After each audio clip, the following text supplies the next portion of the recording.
के चांसेस बहुत कम हो गए हैं, ना होने के बराबर। 97% तो खतरा नहीं होता, और अगर बाई चांस किसी में हो भी जाते तो उसका क़ुव्वत मदाफ़ती निज़ाम जो है वो बहुत कमज़ोर है, उसका डाइजेस्टिव, उसका कह लेंगे निज़ाम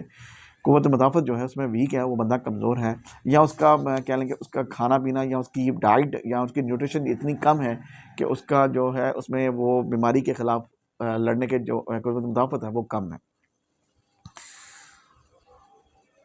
छोटे बच्चे ज़्यादातर 5 साल, 6 साल, 7 साल, 8 साल, उनके में ये खतरा होने के चांसेस जो है वो ज़्यादातर बढ़ जाते हैं। ग़िज़ाई किल्लत का शिकार जो बच्चे होते हैं उनमें ये प्रॉब्लम ज़्यादातर आती है। सबसे बेहतरीन जो तरीक़ाकार है वो होते हैं वैक्सीनेशन। इसकी वैक्सीनेशन लाज़मी करवाएँ, उसको आप जितनी उसकी सफाई रखते हैं उसको सफाई लाज़मी करवाएँ,